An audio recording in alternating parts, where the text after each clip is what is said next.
Assalamu alaikum. So this lab is about Laplace transform. So we will implement the Laplace transform in MATLAB. So mathematical definition जो इसकी है, ये Laplace transform basically Fourier transform से मिलती जुलती चीज़ है। जैसे फोरियर ट्रांसफॉर्म फ्रीक्वेंसी डोमेन में कन्वर्ट कर देता है सिग्नल को, इस तरह Laplace ट्रांसफॉर्म क्या करता है, ये भी सिग्नल को फ्रीक्वेंसी डोमेन में ही कन्वर्ट करता है, लेकिन इसमें जो फ्रीक्वेंसी होती है basically that is a complex number. मतलब ये कम्प्लेक्स फ्रीक्वेंसी डोमेन में सिग्नल को कन्वर्ट करता है। जैसे यहाँ पे आप मैथमेटिकल एक्सप्रेशन देख लें Laplace ट्रांसफॉर्म का, कि लेट्स सपोज आपके पास कुछ सिग्नल है f ऑफ t, तो अगर आप उसका Laplace लेंगे तो उसका जो मैथमेटिकल एक्सप्रेशन है वो है minus infinity to infinity integration f of t is power minus s t. तो जैसे फोरियर में यहाँ पे ओमेगा था, यहाँ पे s है, लेकिन यहाँ पे जो s है that is basically a complex number, s is equal to delta plus j omega. तो ये बेसिकली एक कम्प्लेक्स नंबर है। तो सो फ्रीक्वेंसी इस केस में जो है वो एक कम्प्लेक्स नंबर है। सो ये Laplace ट्रांसफॉर्म की जो है वो एक मैथमेटिकल एक्सप्रेशन है। सो अगर आपने अब Laplace ट्रांसफॉर्म दो तरह का होता है, एक यूनिलेटरल होता है और एक बायलेटरल। अगर आप जो इंटीग्रेशन है वो 0 से इन्फिनिटी तक लेंगे तो ये यूनिलेटरल होगा, और अगर आप माइनस इन्फिनिटी टू इन्फिनिटी लेंगे तो ये बायलेटरल होगा। तो इस कोर्स में जो है हम नॉर्मली यूनिलेटरल ही डिस्कस करेंगे।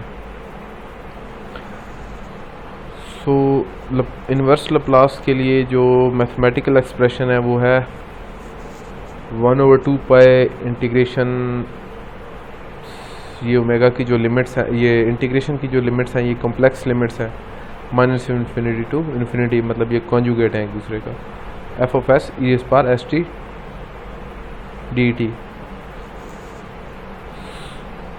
सो अब नॉर्मली जो इंटीग्रेशन है ये मैटलैब में भी इम्प्लीमेंट करना थोड़ा सा डिफ़िकल्ट होता है, इंटीग्रल फंक्शन जो है, और जब लिमिट्स जो हैं वो कॉम्प्लेक्स हों। तो Laplace को मैटलैब में इम्प्लीमेंट करने के लिए हम Laplace और आई Laplace की जो है ना वो कमांड्स यूज़ करेंगे। Laplace क्या करता है कि डायरेक्टली Laplace डोमेन में ले जाता है किसी भी टाइम डोमेन फंक्शन को, और आई Laplace इन्वर्स Laplace है कि अगर आपके पास Laplace ट्रांसफॉर्म है आप उसको टाइम डोमेन में जो है वो कन्वर्ट करना चाहते हैं तो आप आई Laplace के ज़रिए उस फंक्शन को टाइम डोमेन में कन्वर्ट कर सकते हैं। तो ये दोनों कमांड्स जो हैं ये यूनिलेटरल है, मतलब जब भी आप ये कमांड यूज़ करेंगे तो यूनिलेटरल सिग्नल जो है वो सिग्नल होना चाहिए, मतलब कॉजल सिग्नल होना चाहिए 0 से इन्फिनिटी तक। उसके बाद ये कुछ Laplace ट्रांसफॉर्म्स के पेयर हैं जो आप ज़बानी जो है याद कर सकते हैं। ये आपको थ्योरी में बहुत हेल्प करते हैं कि आप जब नॉर्मली थ्योरी में भी आप जो है वो डायरेक्टली ये Laplace ट्रांसफॉर्म पेयर्स ही यूज़ करते हैं। जब आप थ्योरी में Laplace ट्रांसफॉर्म कर रहे होते हैं तो आप लेट्स सपोज आपके पास टाइम डोमेन में जहाँ पे e पर minus A T U of T होगा, आप वहाँ पे 1 और s प्लस ए पुट कर सकते हैं Laplace ट्रांसफॉर्म में। तो जो जिस तरह का सिग्नल होगा आप उसको डायरेक्टली जो है वो Laplace ट्रांसफॉर्म फाइंड कर सकते हैं using these Laplace transform pairs. तो ये आपने इनसे गो थ्रू कर लेना है, ये आपको थ्योरी में भी जो है वो हेल्प आउट करेंगे ये पूरा टेबल। अब नॉर्मली जो Laplace ट्रांसफॉर्म होता है वो हमें गिवन होता है in the form of this fraction, rational number, यार एक रैशनल फ्रैक्शन होती है, like x of s is equal to b of s over a of s. तो ये बी ऑफ एस भी बेसिकली एक पॉलिनोमियल है और ए ऑफ एस भी एक पॉलिनोमियल है। अब जो ये रैशनल फ्रैक्शन है इसको हम लोग नॉर्मली जो है वो पार्शियल फ्रैक्शन के मेथड से सॉल्व करते हैं, और फिर हम उसके ऊपर Laplace ट्रांसफॉर्म पेयर्स लगा के उसको टाइम डोमेन में कन्वर्ट कर लेते हैं। तो ये एक मेथड है जिसमें हम Laplace ट्रांसफॉर्म को जो है वो टाइम डोमेन में जो है वो कन्वर्ट करते हैं, कि उससे हम पार्शियल फ्रैक्शन मेथड से सॉल्व करते हैं। मतलब हम इस भी जो ऊपर वाला जो एक पॉलिनोमियल है और नीचे वाला पॉलिनोमियल है, इस नीचे वाले पॉलिनोमियल के रूट्स फाइंड करेंगे। जैसे ये λ1 λ2 λn है, और ये c1 c2 और cn, ये कॉन्स्टेंट्स हम जो है कोफिशिएंट्स जो है हम फाइंड करेंगे यूजिंग पार्शियल फ्रैक्शन मेथड्स, और फिर हम इनके ऊपर जो है वो Laplace ट्रांसफॉर्म पेयर्स इम्प्लीमेंट करके हम जो है वो उसका टाइम डोमेन एक्सप्रेशन जो है वो फाइंड कर सकते हैं। तो मैटलैब में आपने इसको किस तरह करना है कि लेट्स सपोज आपके पास इस तरह का कोई एक्सप्रेशन या एक्स ऑफ एस जो है वो लैप्लास ट्रांसफॉर्म का गिवन है, एक रैशनल फ्रैक्शन गिवन है। तो आपने उसमें क्या करना है, उसमें एक रेजिड्यू की कमांड है जिससे आपके पास ये C1, C2 और Cn भी आ जाएगा और लैम्डा 1, लैम्डा 2 और लैम्डा n भी आ जाएगा। तो ये रेजिड्यू की कमांड से हम ये कोफिशिएंट्स भी फाइंड कर सकते हैं और ये रूट्स भी फाइंड कर सकते हैं। जस्ट आपने करना क्या है कि इन जो पॉलिनोमियल्स हैं, इन ये जो न्यूमरेटर का पॉलिनोमियल है और डिनोमिनेटर का जो पॉलिनोमियल है, इनके जो कोफिशिएंट्स हैं उनका आपने वेक्टर्स यूज़ करने हैं। जैसे ये इसका सिंटेक्स है रेजिड्यू का, ये आर पी के बेसिकली क्या है, ये आप यहाँ पे देखें कि अगर आपके पास इस तरह का एक एक्सप्रेशन है bm -1 sm-1, ये ऊपर वाला पॉलिनोमियल है, न्यूमरेटर पॉलिनोमियल जो है, और ये an -1 sn-1 जो है ये न्यूमरेटर का पॉलिनोमियल है, a ऑफ s जो है। तो रेजिड्यू में क्या होगा कि आपने इनका जो ये bm-1 अप टू b0 जितने भी ये पॉलिनोमियल के जो हैं ये कोफिशिएंट्स होंगे, इनका आपने एक वेक्टर ले लेना है। जैसे ये r जो है ये है आई थिंक न्यूमरेटर के पॉलिनोमियल का है, और p जो है ये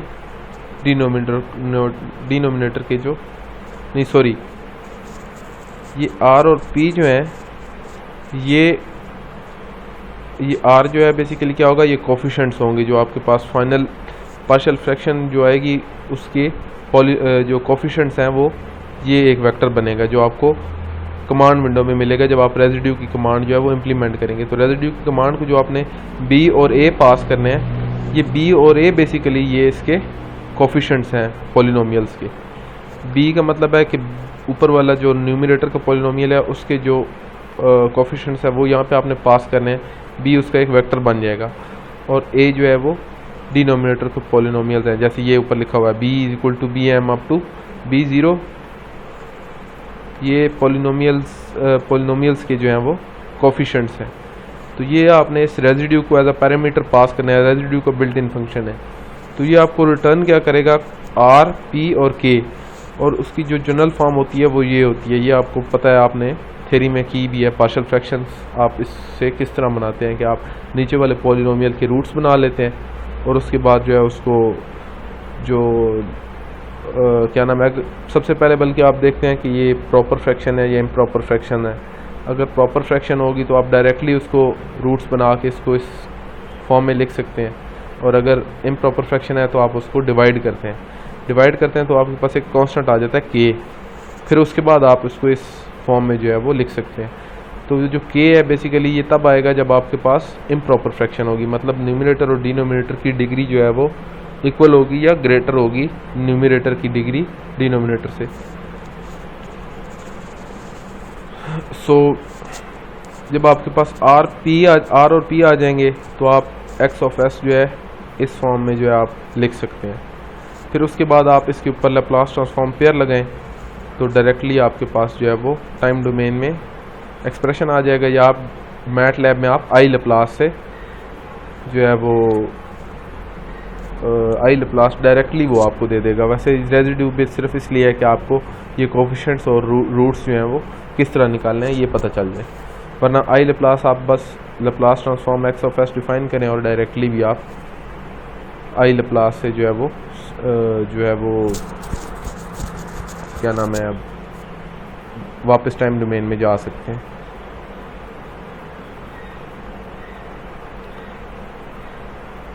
तो ये थोड़ी लैप्लास ट्रांसफॉर्म की प्रॉपर्टीज़ हैं कि सबसे पहले है लीनियरिटी प्रॉपर्टी।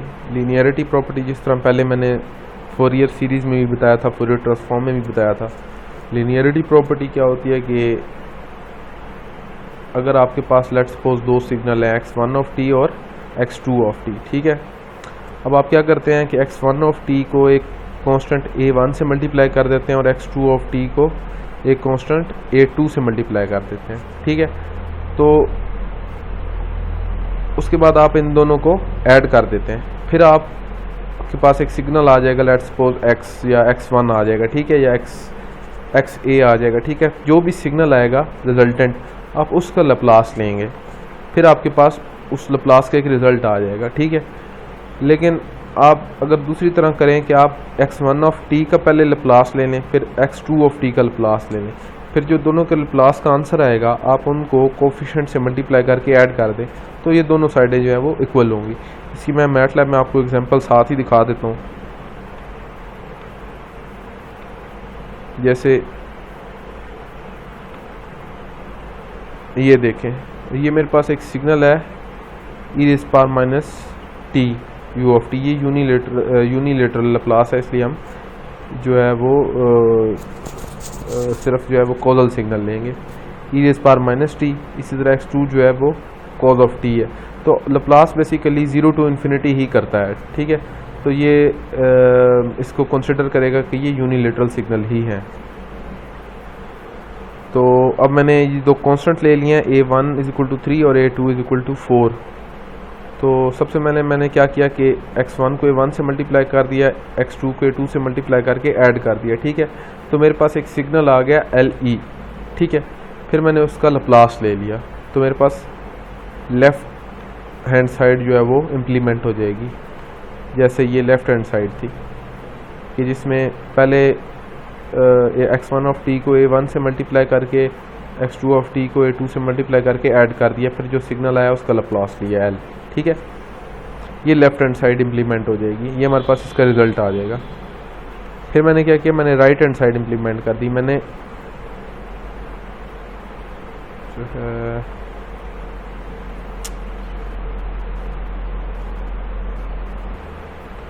सो ये लेफ़्ट हैंड साइड है। लेफ़्ट हैंड साइड इस तरह की कि x1 मैंने जो पहले सिग्नल लिया x1, ये स्मॉल जो x1 e⁻t था, इसका मैंने लप्लास ले लिया। इसी तरह x2 का मैंने लप्लास ले लिया, ठीक है।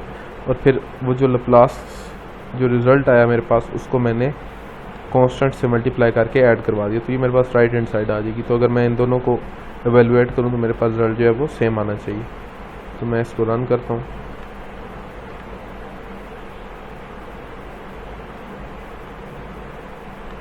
तो ये मेरे पास रिज़ल्ट जो है वो सेम आ रहा है, ठीक है। तो ये एक प्रॉपर्टी थी, आपने प्रॉपर्टी अगर वेरीफाई करनी है तो किस तरह करनी है मैटलैब में।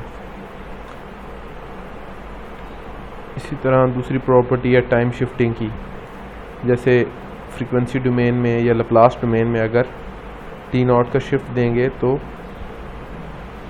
टाइम डोमेन में अगर t0 का शिफ्ट आएगा तो लप्लास डोमेन में e⁻st0 से मल्टीप्लाई हो जाएगा रिज़ल्ट जो है या सिग्नल जो है, ठीक है।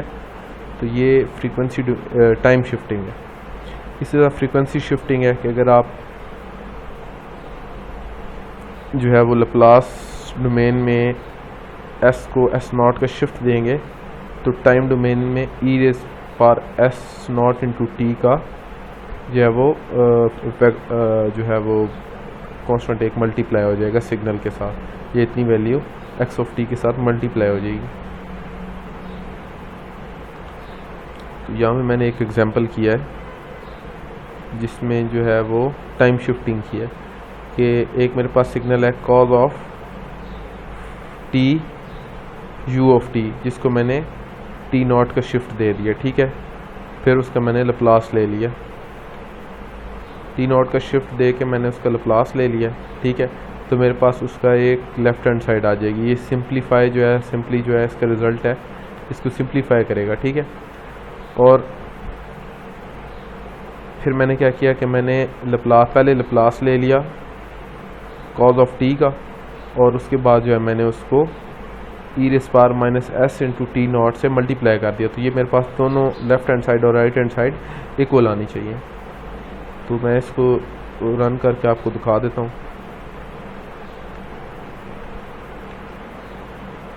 ये देखें लेफ़्ट साइड जो है वो अगर हम बगैर सिंप्लीफाई के करें तो समथिंग लाइक दिस आती है, ठीक है। जब हम सिंप्लीफाई का फंक्शन रन करेंगे तो हमारे पास कुछ इस तरह आंसर आ जाएगा। ये आंसर जो है फिर प्रीटी का जो है वो फंक्शन जो है वो सिंपली इसको ज़रा रीडेबल फॉर्म में लिखता है। प्रीटी का फंक्शन जो है मतलब ये थोड़ा फ्रैक्शन की फॉर्म में s × e⁻²s और s²+1, ठीक है। इसी तरह s × e⁻²s ओवर s² + 1। तो ये दोनों जो है वो सेम आ रही हैं, ठीक है। तो ये जो है वो प्रॉपर्टी हो गई टाइम शिफ्टिंग की। इस तरह फ्रीक्वेंसी शिफ्टिंग आपने वेरीफाई कर लेनी है। टाइम स्केलिंग भी कर लेनी है कि अगर टाइम डोमेन में आप सिग्नल को जो है वो कंप्रेस कर रहे हैं तो फ्रीक्वेंसी डोमेन में वो स्ट्रेच हो जाएगा, ठीक है। तो ये सारी आपने वेरीफाई कर लेनी है। इसी तरह मैटलैब में अगर आप चाहें तो इस तरह कर सकते हैं, लेफ़्ट हैंड साइड और right hand side same signal ले लें जो मैंने लिया है और उसी के ऊपर ये सारी प्रॉपर्टीज़ आप मैटलैब में वेरीफाई कर लें। उसके बाद मैं अब आपको लैप्लास और आई लैप्लास की कमांड का बताता हूँ कि उनको किस तरह यूज़ करना है। जैसे कि एक एग्जांपल गिवन है, ये एक सिग्नल गिवन है, एफ फंक्शन गिवन है, f of t is equal to -1.25 plus 3.5 t इस पर -2t, ठीक है। इसका आपने लैप्लास ट्रांसफॉर्म लेना है, तो हम डायरेक्टली जो है वो आई लैप्लास और लैप्लास जो है वो यूज़ करेंगे। तो ये मैंने फंक्शन डिफाइन कर दिया, लेकिन लैप्लास और आई लैप्लास की जो है वो कमांड यूज़ करने से पहले आपने एस और टी को जो है वो सिंबॉलिक वेरिएबल डिक्लेयर करना है, ठीक है।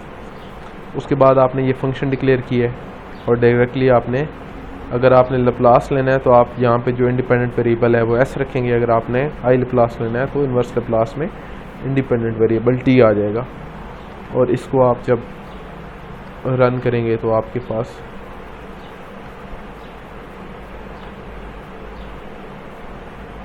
कुछ ये डाटा आ जाएगा। तो ये देखें, जब लैप्लास लिया है तो लैप्लास ट्रांसफॉर्म का आंसर आ रहा है s-5/s इंटू s+2 का स्केयर, ठीक है।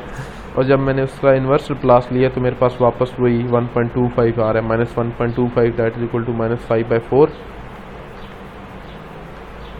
और उसके बाद 3.5 t इज पर -2t,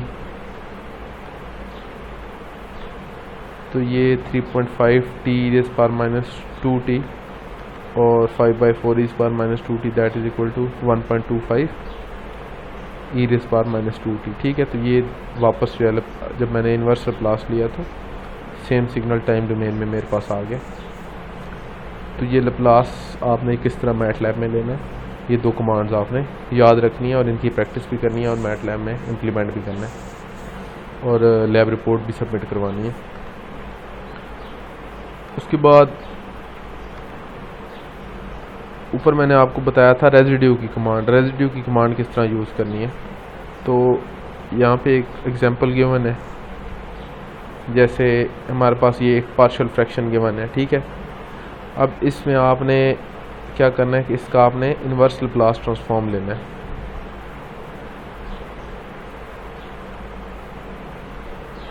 तो ये तो आप खुद बस डायरेक्टली आप वाई ऑफ एस को अगर आप मैटलैब में 1/s+2/s+4 लिख दें और एस को सिंबॉलिक वेरिएबल डिक्लेयर करके आप इसका डायरेक्टली जो है वो एस और टी को आपने सिंबॉलिक वेरिएबल डिक्लेयर करना है और इसका डायरेक्टली आप आई लैप्लास ले लेंगे तो आपके पास आ जाएगा। जो मेन रेजिड्यू वाली एग्जांपल है वो हम यहाँ पे करेंगे ये, ठीक है। अब यहाँ पे गिवन है हमारे पास एक partial fraction express in the partial fraction form. इस सिग्नल को हमने पार्शियल फ्रैक्शन फॉर्म में जो है वो लेके आना है यूजिंग रेजिड्यू कमांड। जिस तरह ये ऊपर एक हमारे पास पार्शियल फ्रैक्शन की फॉर्म थी, ये 1/s+2/s+4, ठीक है। तो पार्शियल फ्रैक्शन की फॉर्म में लाने के लिए हम रेजिड्यू की कमांड यूज़ करेंगे।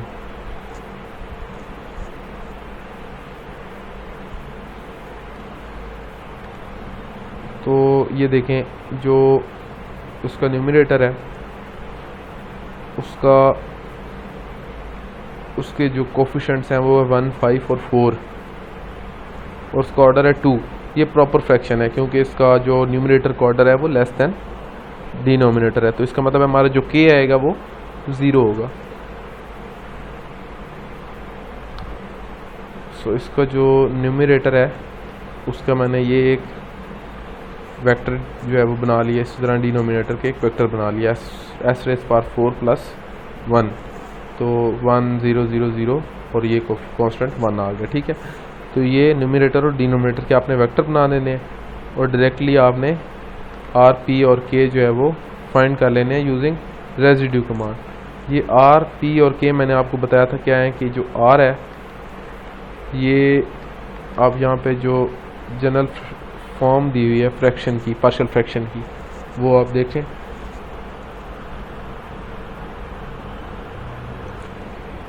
तो ये है ये कि R1 over S minus P1 तो जो R होगा बेसिकली वो ये R1 R2 और Rn होंगे, जो कांस्टेंट्स होंगे पार्शियल फ्रैक्शन में, ये ऊपर वाले R1 R2 up to Rn, तो इनका एक वेक्टर आ जाएगा। और इसी तरह P क्या होगा, जो ये रूट्स हैं, ये आप P1 P2 Pn नीचे वाले पॉलिनोमियल के डिनोमिनेटर के जो पॉलिनोमियल है उसके जो रूट्स हैं वो ये P1 P2 Pn ये जो है वो यहाँ पे आ जाएंगे। ठीक है,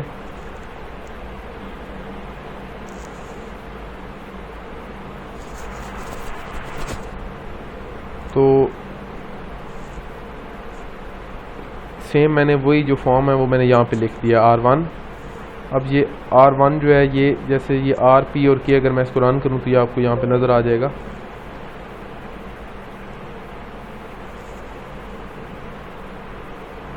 सॉरी 912 में एरर है, मैं इसको ठीक करता हूँ। तो ये मैं इसको दोबारा रन करता हूँ, इसमें एक छोटा सा एरर था जो मैंने रिमूव कर दिया। तो ये आपके पास रिज़ल्ट आ जाएगा। तो आप यहाँ पे देखें ये R का जो है वो वेक्टर आ रहा है, ये P का वेक्टर है, और K जो कि ये प्रॉपर फ्रैक्शन थी जो K 0 है, तो रूट्स बेसिकली ये जो क्या है कोफिशिएंट्स और रूट्स ये कम्प्लेक्स नंबर्स हैं। सो ये रेजिड्यू की कमांड जो है आपको ये सब चीज़ें जो है वो प्रोवाइड करती है। अब मैंने जनरल फॉर्म लिखी है जिसमें मैंने R के वेक्टर का जो फर्स्ट एलिमेंट है उसको मैंने यहाँ पे प्लेस किया है, इसी तरह S माइनस P1 सिंपली मैंने इस जनरल फॉर्म को इम्प्लीमेंट किया है इसको, ये जो गिवन है। तो इससे मेरे पास जो है वो पार्शियल फ्रैक्शन की जो है वो फॉर्म आ जाएगी। ठीक है, तो इसको मैंने यहाँ पे इम्प्लीमेंट किया है और फिर मैंने इसको सिंप्लीफाई करके इसका मैंने थोड़ा सा जो है वो सिंप्लीफाइड फॉर्म में जो है मैंने इसको कमांड विंडो में जो है वो राइट करवाया, और उसके बाद मैंने इसका इन्वर्स लैप्लास ट्रांसफॉर्म लेके मैंने इसको टाइम डोमेन में जो है वो चेंज कर दिया। ठीक है, तो ये रेजिड्यू की कमांड बेसिक इस टास्क का जो मकसद था वो था कि आपको रेजिड्यू की कमांड का जो है वो आइडिया दिया जाए। तो ये बेसिकली आपको इस पार्शियल फ्रैक्शन फॉर्म में जो इसके कोफिशिएंट्स होते हैं और ये जो रूट्स होते हैं P1 P2 P3, अब ये किस तरह पता चलता है कि ये P4 तक जाना है, ये आपको पता है कि जितने रूट जितना ऑर्डर होगा उतने ही उसके रूट्स होंगे। डिनोमिनेटर की जो पॉलिनोमियल है जितना उसका ऑर्डर होगा उतने ही उसके रूट्स होंगे। तो ये आपने उस हिसाब से जो है आपने खुद से जो है वो डिक्लेयर कर लेना है और इसको जो है सिंप्लीफाई बस इसी मेथड से जो है आपने फिर इसको जो है वो कमांड विंडो में जो है वो देख लेना है कि ये वापस आपके पास सेम जो है वो जो सिग्नल था वो रिट्रीव हो रहा है टाइम डोमेन वाला। क्योंकि अभी हमें टाइम डोमेन में सिग्नल गिवन नहीं है तो हम वेरीफाई नहीं कर सकते, तो डायरेक्टली मैंने इसका जो है वो इन्वर्स लैप्लास ट्रांसफॉर्म लेके इसको बस टाइम डोमेन में कन्वर्ट करके इसका मैंने ग्राफ देख लिया। ये तो बेसिक जो इसका काम था वो था कि आपने ये रेजिड्यू की कमांड चेक करनी है। तो रेजिड्यू की कमांड का इस तरह आप यूज़ कर सकते हैं। उसके बाद एक एग्जांपल की मैंने यहाँ पे